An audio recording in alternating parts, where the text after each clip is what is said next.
Hi అండి. నమస్తే. Welcome to అమ్మాయి లోకం. అందరూ ఎలా ఉన్నారు? నేనైతే చాలా బాగున్నాను. మీరందరూ కూడా బాగుండాలని మనస్ఫూర్తిగా కోరుకుంటున్నాను. ఇవాళ మన రెసిపీ వచ్చేసి చాలా హెల్తీ అయిన టేస్టీగా ఉండే కరివేపాకు కారం పొడి అండి. ఎలా తయారు చేయాలో చూద్దాం, వచ్చేయండి. ఒక కడాయి తీసుకొని దాంట్లో 2 టేబుల్ స్పూన్లు ఆయిల్ వేసుకుందామండి. ఆయిల్ కొంచెం వేడెక్కిన తర్వాత 2 టేబుల్ స్పూన్లు పచ్చిశనగపప్పు, 2 టేబుల్ స్పూన్లు మినపగుళ్ళు తీసుకున్నానండి. మీకు కావాలంటే పొట్టు మినపప్పు అయినా వేసుకోవచ్చు, లేదంటే హాఫ్ కూడా వేసుకోవచ్చు అండి. గుళ్ళు కొంచెం ఒక టేబుల్ స్పూన్ వచ్చేసి పొట్టు మినపప్పు కూడా వేసుకోవచ్చు. ఇప్పుడు ఇవన్నీ మనకి లైట్ బ్రౌన్ కలర్ వచ్చిందాక ఫ్రై చేసుకుందామండి. అది ఫ్రై అవుతున్నప్పుడే మనకి తెలుస్తుంది, మంచి వాసన వస్తుందన్నమాట.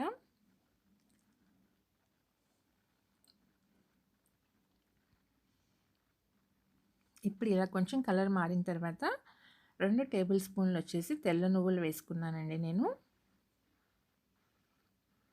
మీకు కావాలంటే నల్ల నువ్వులైనా కూడా యూజ్ చేసుకోవచ్చు. ఇప్పుడు ఇవన్నీ మనం మంచిగా ఫ్రై చేసుకుందామండి. స్టవ్ వచ్చేసి సిమ్లో పెట్టుకొని లో టు మీడియం ఫ్లేమ్లో పెట్టుకొని ఫ్రై చేసుకోండి. ఆ తర్వాత 2 టేబుల్ స్పూన్లు జీలకర్ర వేసుకుందాము.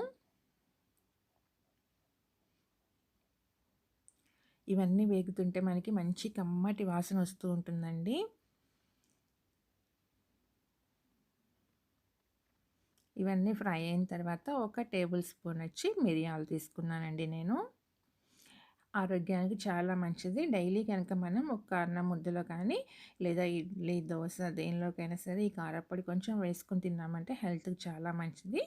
అందుకని పిల్లలు కానీ ఎవరైనా సరే ఇలా పెప్పర్ మనం నేరుగా పెట్టామంటే తినరు. అందుకని నేనేంటంటే ఇలా పొడులు చేసినప్పుడు దాంట్లో వేసేస్తూ ఉంటానండి. థ్రోట్ ఇన్ఫెక్షన్స్ కానీ ఆ ప్రాబ్లమ్స్ ఏమీ లేకుండా ఉంటుందన్నమాట. అస్తమానం జలుబులు చేయటం కానీ అలాంటి ప్రాబ్లమ్స్ ఏమీ రాకుండా ఉంటాయి. పిల్లలకి చాలా ఆరోగ్యానికి మంచిదండి. ఆ తర్వాత అది ఆరబెట్టుకుందాము. కడాయిలో 2 టేబుల్ స్పూన్లు ఆయిల్ తీసుకుని కరివేపాకు అండి, ఇది ఒక 2-3 కప్పుల దాకా తీసుకున్నాను అనమాట. కడిగేసేసి మంచిగా ఆరబెట్టుకుని ఫ్యాన్ కింద ఆ తర్వాత వేపుకుంటున్నానండి. క్రిస్పీగా అయిందాక వేపుకుందాము. స్టవ్ వచ్చి సిమ్లో పెట్టుకోండి.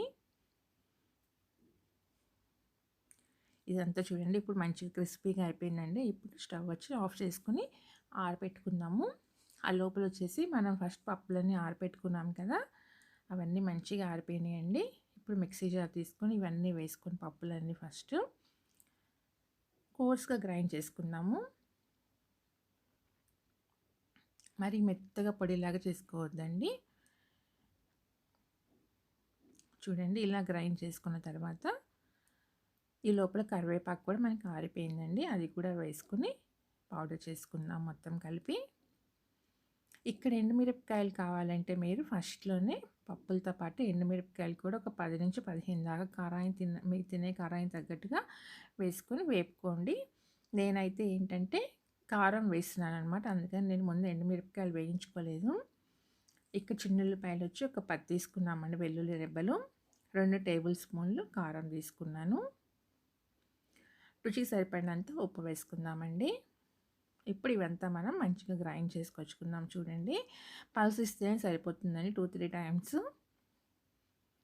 ఇప్పుడు దీన్ని మనం ఎయిర్‌టైట్ కంటైనర్లో పెట్టుకున్నామంటే ఒక 15-20 డేస్ మంచి స్మెల్ వస్తూ చాలా టేస్టీగా ఉంటుందండి. వేడి వేడి అన్నంలో నెయ్యి వేసుకొని తిన్నారంటే యమ్మీగా ఉంటుంది. తప్పకుండా ట్రై చేయండి. ఎలా వచ్చిందో నాకైతే కామెంట్ చేసేయండి. సబ్స్క్రైబ్ చేసుకొని చూడండి, ఒక లైక్ ఇచ్చేయండి. మీ ఫ్రెండ్స్కి, ఫ్యామిలీ మెంబర్స్కి షేర్ చేయండి. ఇవాళ రెసిపీ అయితే ఇంతేనండి. రేపు ఇంకొక కొత్త రెసిపీతో మీ ముందుకు వచ్చేస్తాను. Thank you for watching.